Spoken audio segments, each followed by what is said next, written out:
William, hopefully your favorite videographer from Two Hats Publishing. I welcome you to another Two Hats special of community events. Let's look in and see what's really happening.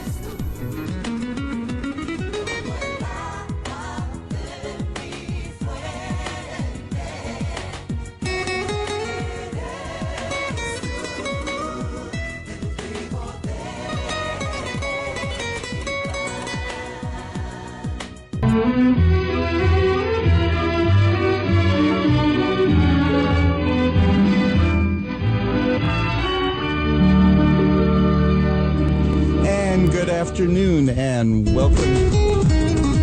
Okay. Yeah. Last show had that on continuous play. Welcome to Lambda Weekly. I'm Dave Taffet here in the studio with Lerone Landis. The late Patty Fink is running extremely late. She'll be in next week. Shannon Hilgart, who's the Executive Director of AIDS Outreach Center in Fort Worth, is our guest, along with Scott W. Green. He's the co-chair of AOC's Evening of Hope that's coming up. Welcome. And, oh, you're saying, well, yeah, I'm doing great today. I forgot to turn the mics on. It works better with the mics on. Shannon, how long have you been Executive Director now of AOC? It's a while. Executive Director since 2003. Oh, it is that long? No, I'm sorry. 2013. 2013. Okay, but I've known you longer than that. I started at AIDS Outreach Center as a case manager in 1996, and I was there until 2001, and then I was away for 5 years, and I've been back since 2006. Now, if people don't know what AOC does, AOC here in Dallas, we have the Resource Center, we have Legacy Counseling, we have AIDS Services Dallas, we have AIDS Interfaith Network, because we have a lot more people with HIV and AIDS. In Fort Worth, we threw it all into one big agency other than housing, and Shannon, you're it. AIDS Outreach Center is it. Samaritan House and AIDS Outreach Center, the support services in Tarrant and surrounding 7 counties, not Dallas. And not Dallas County, because the dividing line is between Dallas and Tarrant County for Ryan White money, and so everything else falls into that. So you serve Tarrant County, west and north and south of Tarrant. That's right. Yeah. Let's go to Scott. Evening of Hope. Tell us when, where, why, how much you're going to raise. Evening of Hope is in downtown Fort Worth at the Hilton Hotel. It is Saturday evening, May 19th. The program starts at 7:30. You can have ticket prices at $200 each, and there are also sponsorships available starting at $2,500 all the way up to $10,000. And if you still want tickets, go to AOC's website? Yes. Yes. Which is AOC.org? AOC.org, or you can give us a call also at 817-916-5210. Yeah, I can't remember my phone number either. That one wasn't Shannon mine. is looking, and I always do that. Do you have a goal? We do have a goal, probably about 175,000. That's right. And this is the, 8th year you all have done this? Well, the first Evening of Hope was officially 2010. This is my 6th year attending, my 4th year being involved, or 3rd out of 4th year being involved as co-chair. Okay, so this is a good story. You weren't here yet, Lerone. How did you get roped into doing this? Well, that's an interesting story. I was getting to know some other folks in nonprofit worlds and in fundraising. I had been doing some board work for Stonewall Democrats. I was on the board of Equality Texas, Fort Worth Opera, and just wanting to get to know other folks. And so somehow I wound up at lunch with Shannon and the former development director back then, and just wanting to get to know. And they said, well, why don't you come join us? And I said, well, okay. And so I just joined the committee, and I literally that year just put out table decorations the day of. And I thought I'm really you never know what table decorations are going to lead to. Exactly. And so shortly after that, they asked me to co-chair, and I took a little while to say yes to that, but I'm glad I did. It's just been a great experience for that, and so like I said, this is my third out of fourth years doing that sort of thing. And we're going to give out the information again about how to go, where it is, how to get tickets, how to just make a donation if you're in Dallas County and you can't drive that far because there's a wall between Dallas and Tarrant County that we all know about. Let's talk about some of the programs that you do at AOC. A lot of what you're doing is testing, prevention, that kind of thing. Yes. So one arm of what we do, our community health, is HIV testing, risk reduction with individuals. We have a linkage to care coordinator that works with newly positive folks, and we do testing out in the field, but really the majority of our testing is done in our office, HIV testing. We've been testing for syphilis for about the last 3 years, and we just started last fall testing for other STIs, gonorrhea, chlamydia. And chlamydia is my favorite. And this month is Sexually Transmitted Infections Awareness Month, so happy Sexually Transmitted Infections Awareness Month. Thank you. You know, it sounds silly. I didn't know anybody ever had a favorite ST. Oh, I've always liked chlamydia. Okay. All right. It's a nice name. Now we know. I think it is. I think it is. You know, it sounds silly, but the point is to get people in for testing. Absolutely. Okay, so most HIV testing right now is done with a rapid test. Yes. There are a variety of them, aren't there? Yes, there are. Which do you use? We use the INSTI test, which is results back in 2 minutes. Is that the saliva one? Yes. Okay. And the so the results come back really fast. That's the results that say whether you're reactive or non-reactive. If it's reactive, then we do follow up. Okay. So confirmatory. a friend of mine, I'd never heard of people getting false positives on these. He's gotten a false positive 10 times. Oh. Okay. So wait. Yeah. Just because you get a positive doesn't mean that you're really positive, necessarily. So a reactive test. A reactive test. Okay, so That's the wording. That is the terminology that should be used. so what happened to you? Initially, I went in to have an HIV test, and what happened was they did the initial test, which was a blood test, and it got sent off. I went back for a physical, and the doctor I go to see shuts the door, tells me that, shuts the door, turns around, looks at me, and says, "How long have you known that you're HIV positive?" And I almost fell on the floor. I mean, it knocked the wind out of me.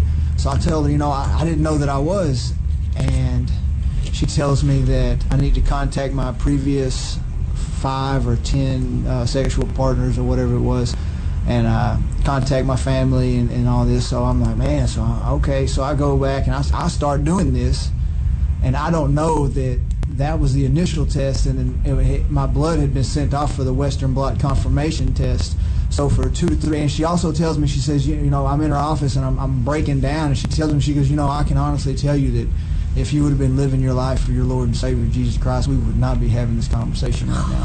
So Shannon, is that how you tell people at AOC Good God, when no. they get a positive? Absolutely not. That is a horrible story. Horrible. It is.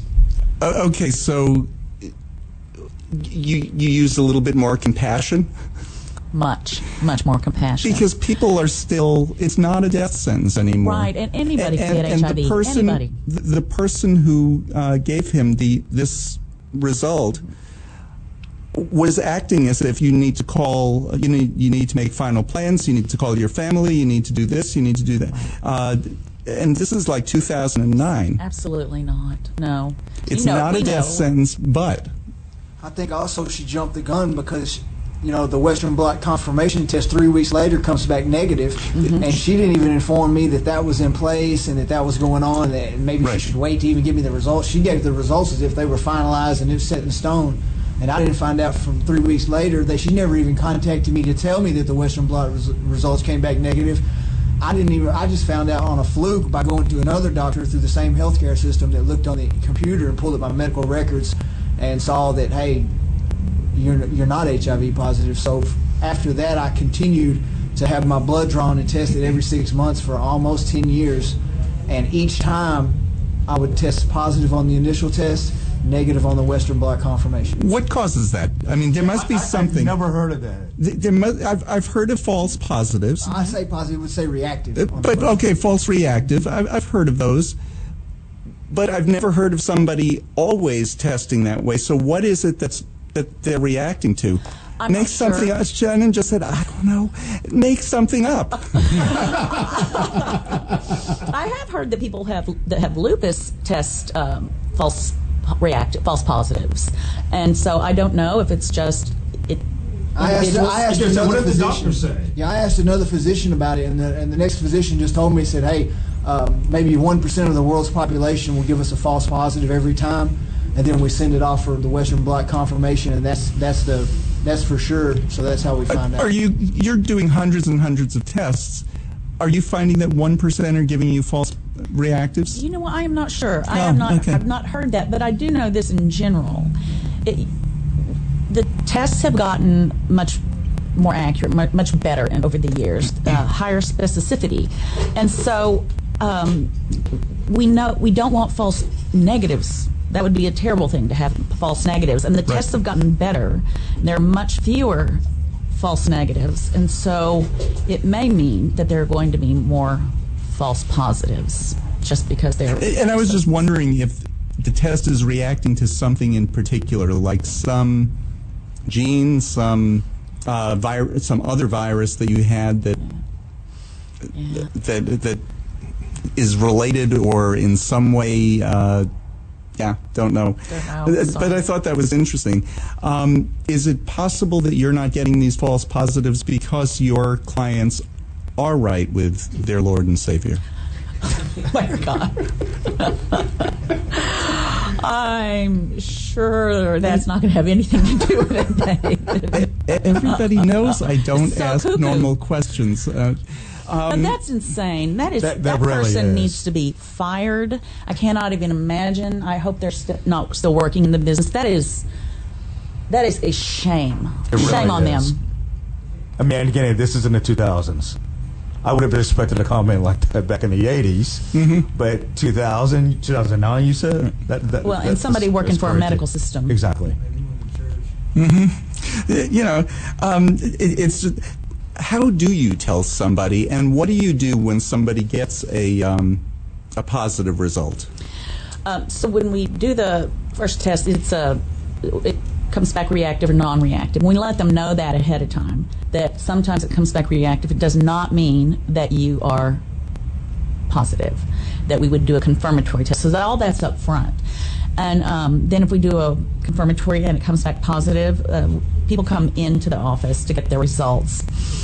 And we give them the information, let them know that it is not a death sentence, that people live long, healthy lives. There's medical care readily available. Sometimes we take them next door to the clinic in our office. It's AIDS Healthcare Foundation's clinic. But they have been very flexible. And, you know, while the person's healthy and they get a positive result, we know, I would know, the doctor knows, they don't have to get in immediately. But they don't know that. They don't feel that. So if they want, we will walk them next door. They can get introduced to the staff there, go ahead and get blood drawn, get an appointment to come back in a couple of weeks. Well, that's important because Absolutely. if somebody that you have already talked to walks you through the process, it's scary. Even though we know HIV is not a death sentence, we know that there are drugs that most people have no reactions to. They do just fine on them. You have to take, for most people it's 1 pill a day now. It started off in 1997 with 12 pills a day. It's 1 pill a day now. And most people can go on that regimen. But most people don't know that. Right. And it's still a scary, Very scary. it's just like there are certain cancers that are very, very curable right now. You hear cancer, you're scared.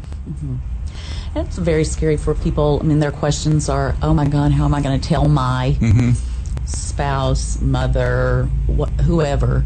They're going to be afraid they're going to get it from me. Or my whole life's, just completely changed now. I'm never going to date anybody anymore. So, those kinds of things that it just takes some time and talking to people, talking through it with people. Besides our testers, they're great. We also have some peer advocates who are living with HIV, and maybe that we hook that person up immediately with a peer advocate, and so that they stay with them until they go to their first doctor's appointment, get their medication, so until they feel comfortable with the medical system. It's also good to have somebody that you can ask a question Absolutely. to, because they're not stupid questions. They may seem obvious to somebody who has been working in the field, but for somebody who only has heard that HIV is a death sentence, even though it's not, you have questions.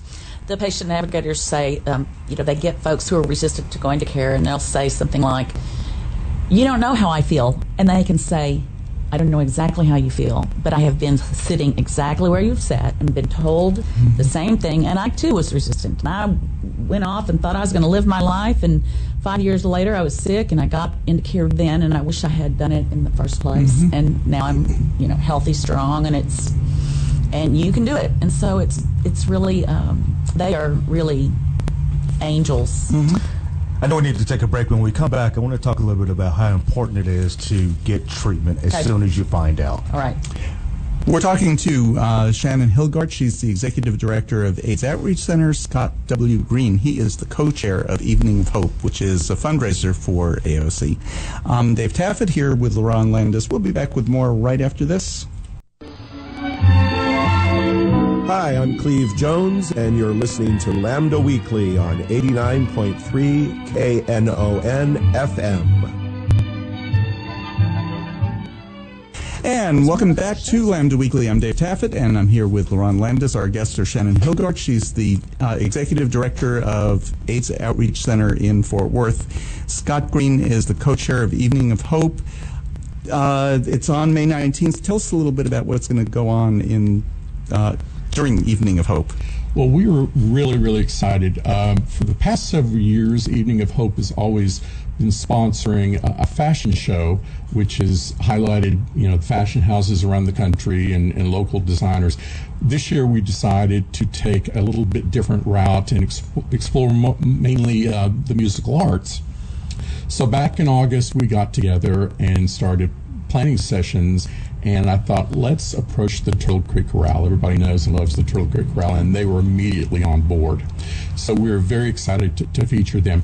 Our theme this year is called With Hope, Anything is Possible. And that comes from a little bit longer quote from the late Christopher Reeve. The primary reason for a masked ball, we are going to be trying to unmask the stigma of living with HIV and AIDS.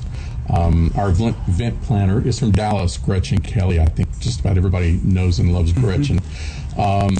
We have a couple of award winners that we're going to be featuring. We're going to be recognizing and honoring Samaritan House, who does great work, and also the Reverend Carol. They do housing.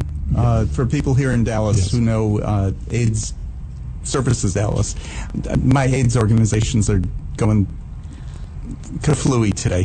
But AIDS Services Dallas does housing here in Dallas, and Samaritan House is the housing agency in Fort Worth. Sure.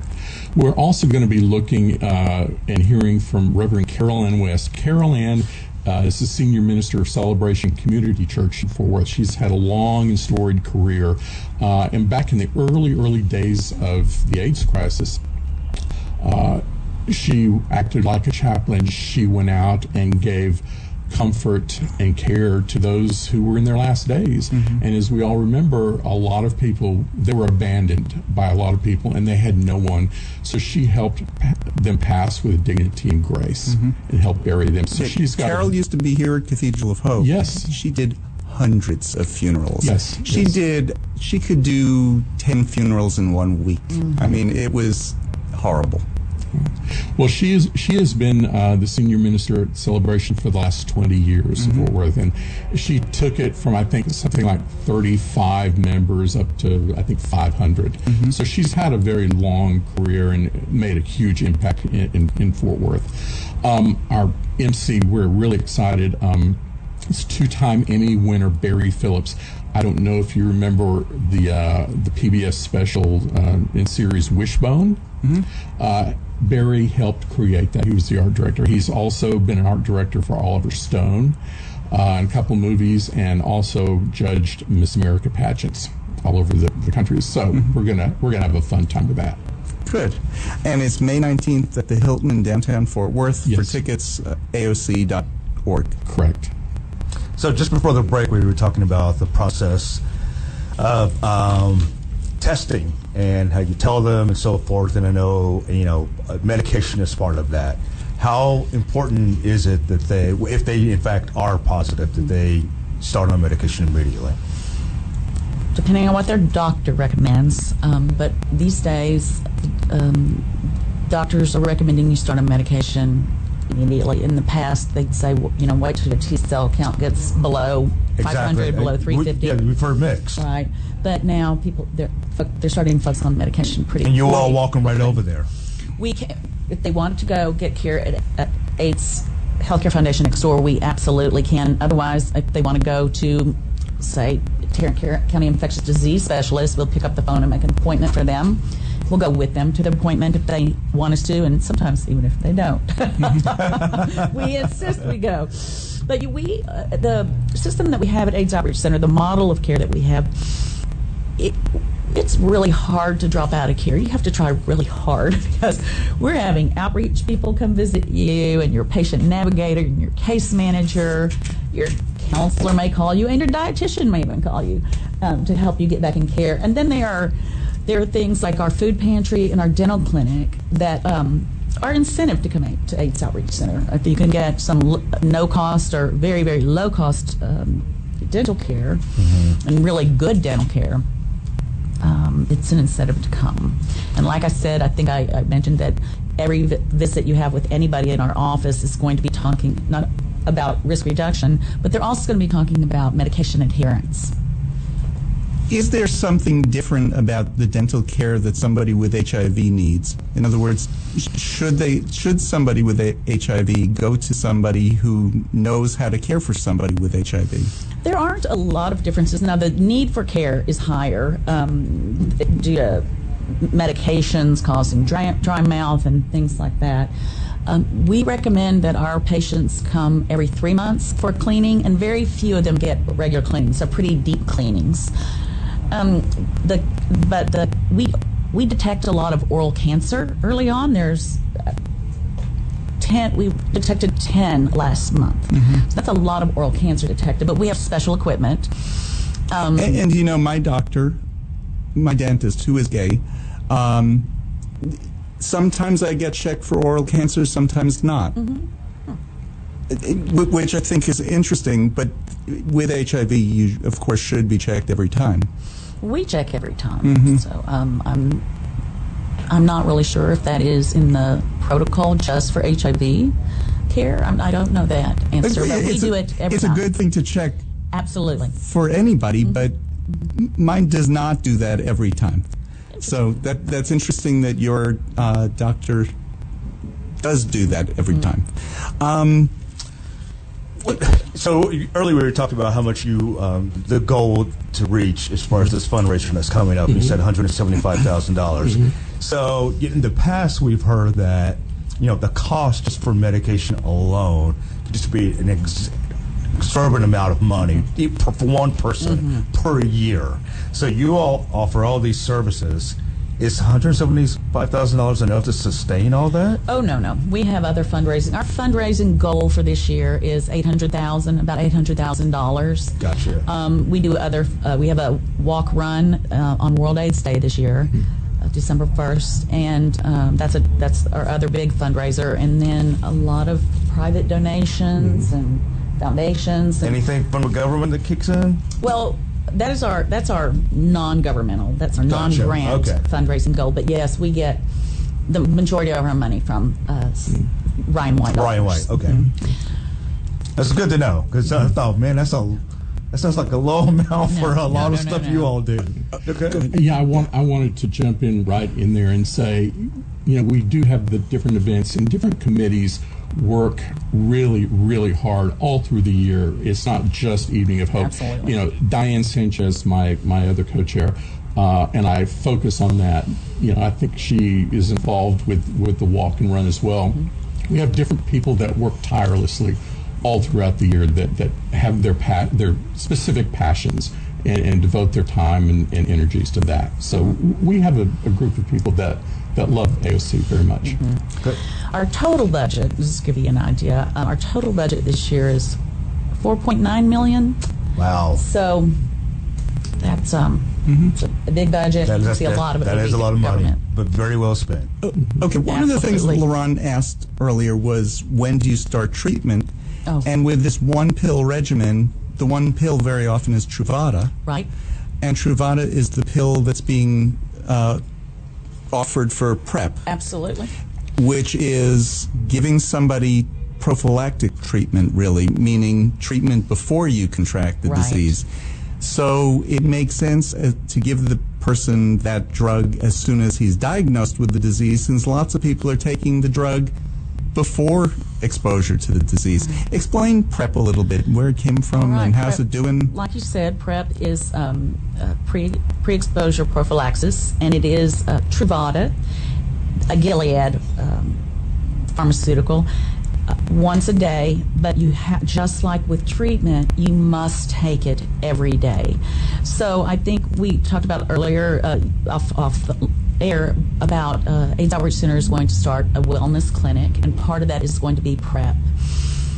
With our PrEP clinic, we're going to have a case manager or patient navigator role to actually work with people that are on PrEP, so that they are taking it just like we do with people who are on Truvada for treatment or any other treatment, to help them. If they're not taking it regularly, what can you do? What can we help you do to figure out how to remember to take that pill every single day? And I guess one of the reasons that they're giving medication earlier is that some of the original medications could hurt your liver, your kidneys, your bladder, your stomach, your intestines. So in other words, the HIV was gone, but so was all of your insides. Truvada has very few Side effects. adverse reactions. And those side effects don't affect most people. And that is true of the medications these days, whether it's Truvada or another brand of Antiretroviral antiretroviral therapy. therapies. So part of this has been a new idea, and it's being called U equals U. What does that stand for? Undetected. Undetectable equals untransmittable, Intransmittable. which is ungrammatical, but that's okay. It would be non-transmittable. So U should equal N, but that's okay. U equals U. What does that actually mean, though? So if one is taking medication on time every day, and you become virally suppressed or undetectable, it's where very few copies of the virus can be found in a certain amount of blood. So it's not really zero. It's just so few that it renders you unable to spread HIV, to transmit it to somebody else. And so it's been at least 95% effective, so that people who are, and they've been following folks really closely who are in relationships and serodiscordant relationships where the person who is negative is taking PrEP and remains negative. I had a question, and it completely just went out of my head. Go ahead. But I Ron. was going to say, I'm glad you made that distinction that when you're taking those, it doesn't mean that the virus is gone. Right, you're not cured. You're not cured. That's what I was going to ask. And when you take a HIV test, it will still come out That's positive. what I was going to ask. That is right. It will So you'll still test positive. You'll test positive. Right. Do we know why? Well, the virus is still in still your there. blood. So So the tests are that sensitive that it will pick up even this trace amount. they're very sensitive. Huh, okay. So with U equals U, if we got everybody who was HIV positive on some medication, will the medication make everybody undetectable? If they're able to take the medication, some folks aren't able to tolerate it. There may be reasons why people can't take it, but yes, and that's the goal from the Centers for Disease Control and Prevention is that this is prevention. The treatment is prevention. I'm sorry, not PrEP, but antiretroviral therapy. So treatment is prevention. So we don't have a cure, Not yet. but if everybody who has HIV was taking medication, we wouldn't, now not everybody, because actually you gave me a statistic before the show, 82% of AOC clients achieve viral suppression. So about 18% for one reason or another, either they started too late. Yeah, that's what I was going to ask. What are the reasons for that 18%? Well, some folks just are not going to be in care. No matter how hard we try. You know, our folks, 85% are living under 200% of the poverty level. So $23,000 for a one-person household. So their primary, not everybody's primary focus is their health. And that's what our goal is with all our wraparound services, is to get other things out of the way. So whether it's an abusive relationship or it's unstable housing, trying to get all that mitigated so that they can focus on their health care. Well, we have folks who are in and out of care a lot. When our outreach people are pretty good about going to find them, but sometimes they are It can't be found. in jail. Sometimes they move from place to place, and they can't be found. And so some people we just can't. Some people are homeless. We have lots of homeless I folks. know AIDS Interfaith Network here in Dallas. They do a whole dinner once a week on Saturdays just for their homeless population. A lot of people with HIV, or a lot of homeless people have HIV. When you're homeless, taking a pill every day might not be your first priority. No, and if you're on the street or in a walk-in kind of shelter situation, your bags get stolen. So there went your medicine, those kinds of things. Yeah, Difficult. and it's expensive and it can't be replaced.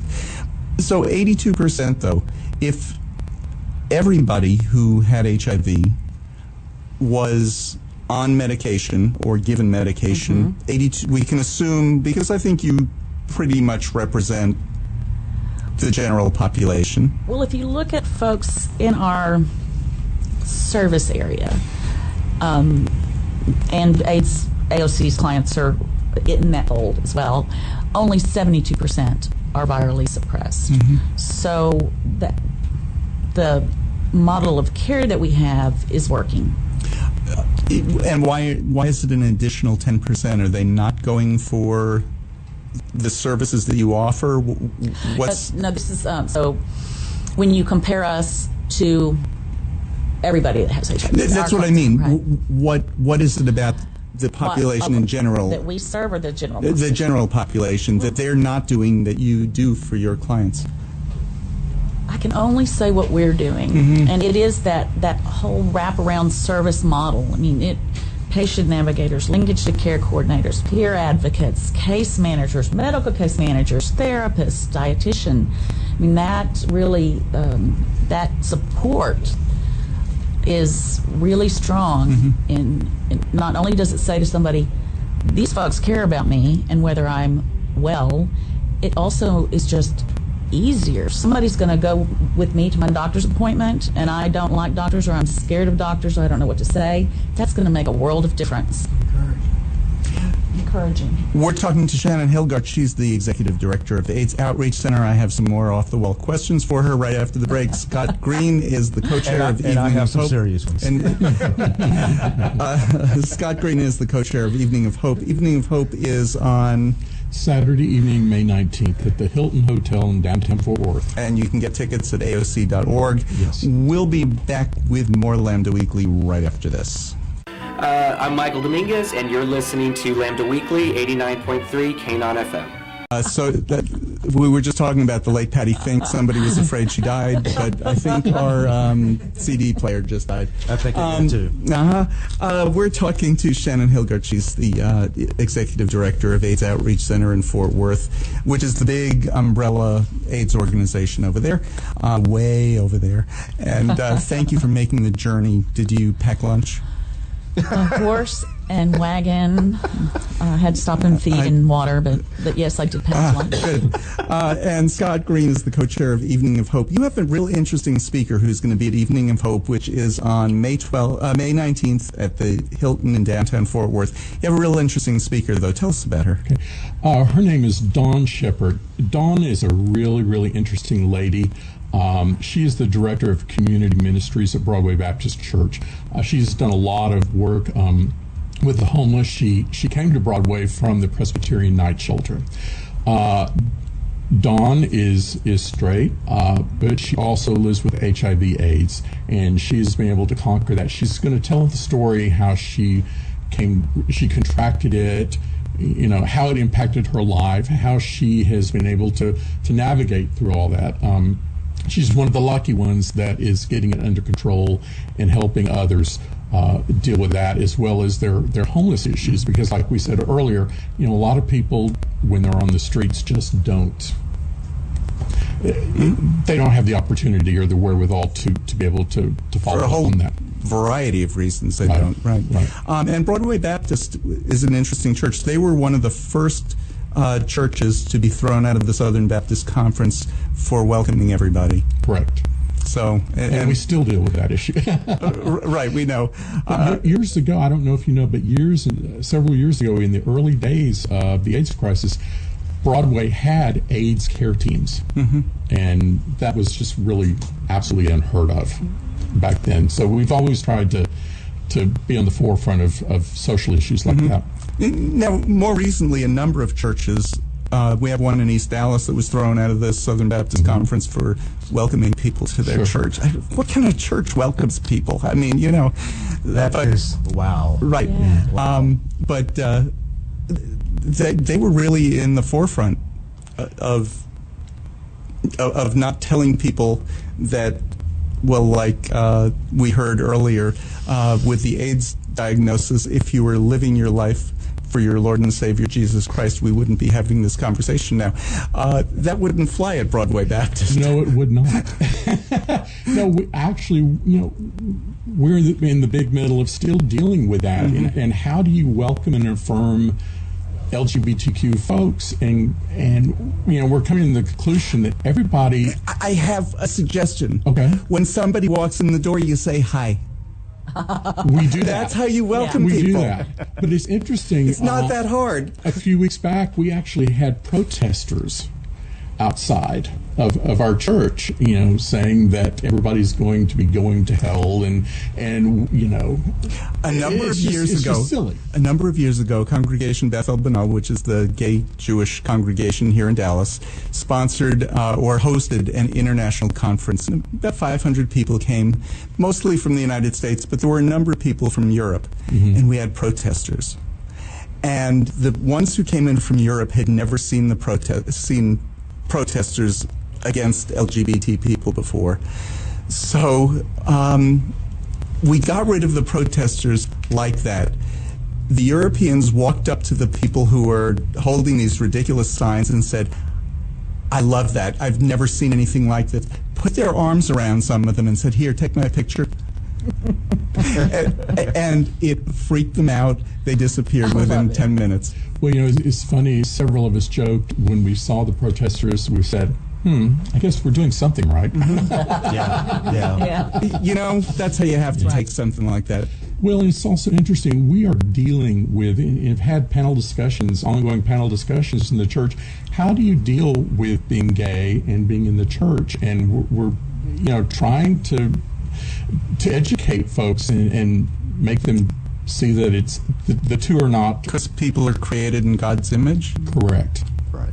I mean, all these things are not difficult to me. Correct. So, And that's the message we're trying to get out. So let's talk about rates. And before the show, you talked about what are the HIV new rates in the Tarrant County and surrounding areas.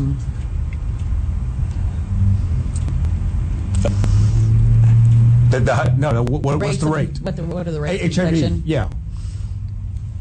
Oh, I thought you gave us a number. oh, okay. Here's what is on the thing that you sent me. In 2016, which is the most recent year that we have any of these statistics, the number of new cases of HIV surpassed 300 for the first time in a decade.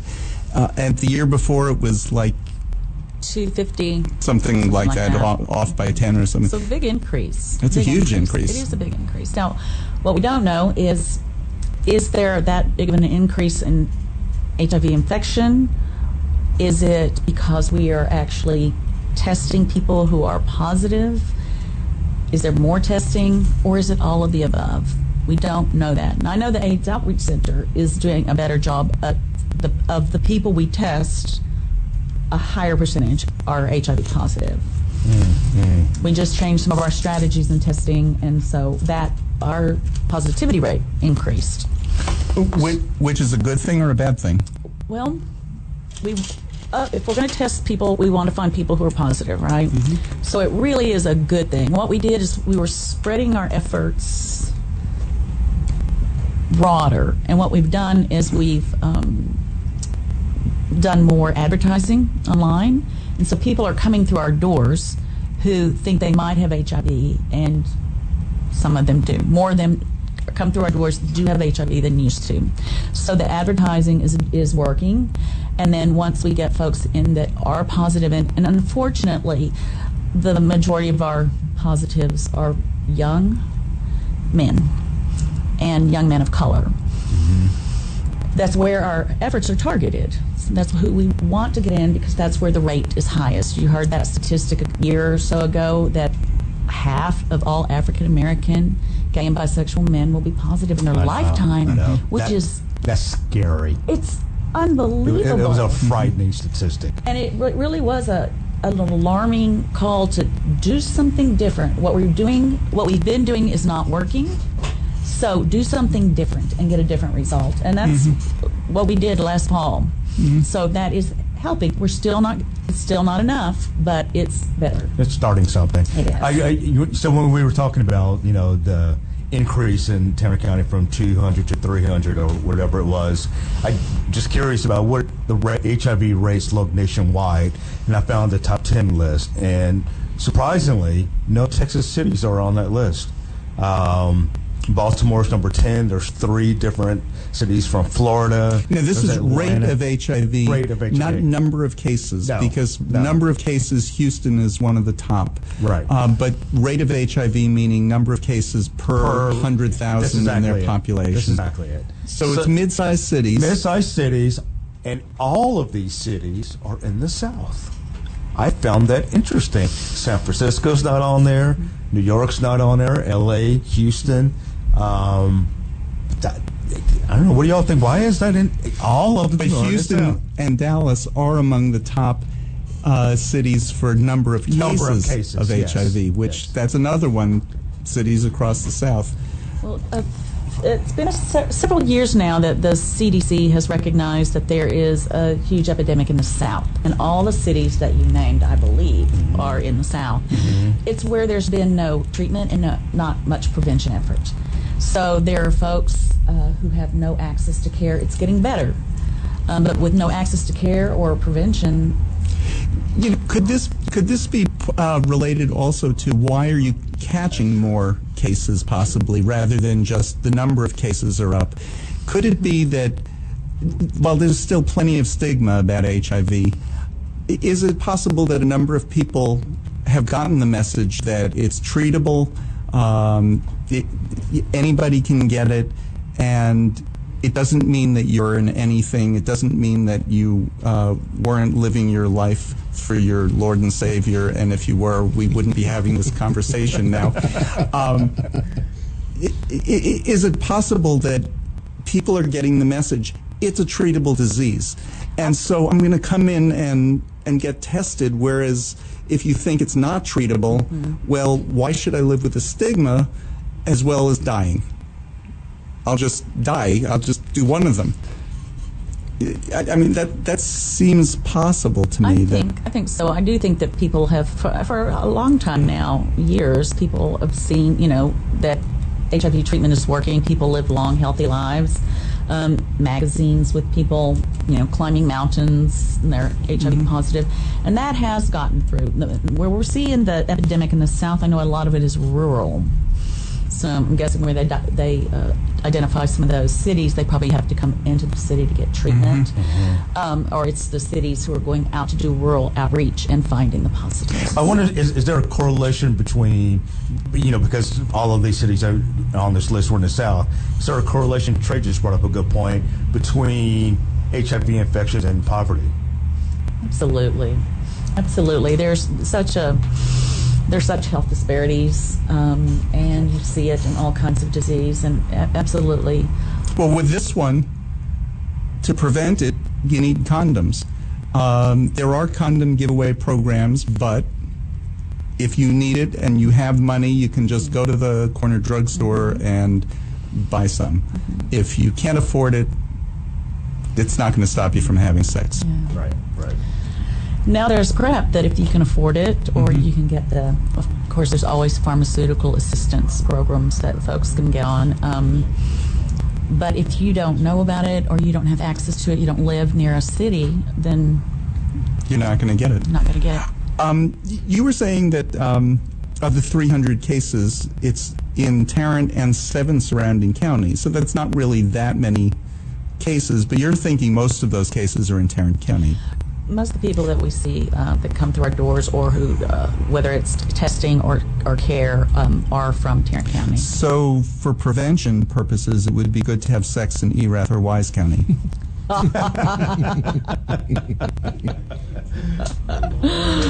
They're laughing. I hadn't thought about that. Where you can, right? But seriously, across the South, where there is this religious intolerance toward people who have HIV, and that's been going away more and more, I hope. And we hope. Scott, you're saying, yeah, that's right. okay. I think if it is going away, it's probably because a lot of HIV new positives are not people who are LGBT. One of the biggest, I know a couple of years ago, this was a statistic, a lot of the new cases were African American women, heterosexual women. So they have to deal with it now also. But I'm thinking across the South, Bible Belt, more religious, you're going to be more affected by what your friends in church are going to say about you. Northeast, if you're Jewish and you're worried about what they're going to say about you, you're going to say, screw you, we'll start our own synagogue. And that's the traditional way that a new synagogue is created, is through two people arguing that way. So you don't care what people think that way. I'm sure that has to do with it. I mean, Scott, you're saying, tell me. Well, hopefully it is getting better. And that's one of the things that we struggle with year in and year out. I used to be involved years and years ago with church work as a musician. And I finally had to come to the realization, in the early 90s, that I had to step away from that, simply because, I would be crucified, I would be destroyed my career if people found out I was gay. I've been lucky in that I found a place to have fellowship, and that who I am as a person, it doesn't matter. It doesn't matter.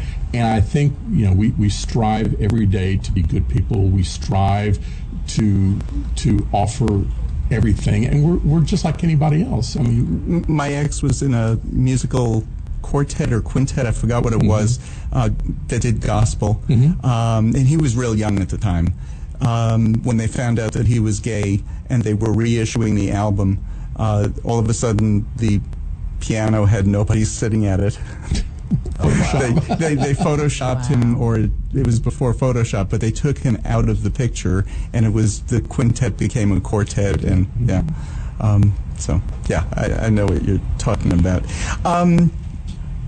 Give us the information one last time about when, where Evening of Hope is. The theme is, with hope, anything is possible. It is a masquerade ball to unmask the stigma of living with HIV/AIDS. It is Saturday evening, May 19th, 7:30 p.m. at the downtown Fort Worth Hilton. And you can go to AOC.org to get tickets. One thing I want to mention before we even, we're almost out of time. We have like 2 minutes, and our transgender friends will say, thank you, David. Once again, you gave us 2 minutes. You have a new transgender program. Not yet, but we are going to be doing hormone replacement therapy starting May 12th. We are going to start it in stages. So first we're going to look at folks that we're already serving, and then we'll open it up little by little. So if folks are interested in it, though, I'm going to have them call Mel Lerone at AIDS Outreach Center at 817-916-5215. And hopefully this is a program that'll develop into all kinds Absolutely. of transgender health care. Yes, that's what we're hoping for the future. Because I know here in Dallas, the options for transgender people, and I'm talking about doctors, Yes. is real limited. I guess You in can Fort imagine Worth in Fort there are Worth plenty. it's even more limited. Yeah. That is what we're hoping, and that's what we're planning, not hoping. It's going to happen. But we're very excited about starting with the hormone replacement therapy, because there's basically nil, and it will be free of charge. Oh, it's wonderful. Or if people have insurance, we can bill insurance. Okay. Yes. Good. It is wonderful, isn't it? It is. It's such a need. There's such a need, and we're so excited about this. We can hardly stand it. One of our guests who comes on regularly, she said she runs into people all the time where the doctor will say, well, I can't prescribe that to you. I don't know how to do that. And the answer to that, it's real simple. You're a doctor. Learn it. It's not hard. Look it up. Right. It's that easy. Hormone levels. It's a number. Right. So you do a test, you check the hormone level, and it's either good or bad, because it needs to be within a range. Right. It's not that hard. So this is for any doctors who are listening. Learn it. There are a lot of people who That's right. could be your patients. Learn it.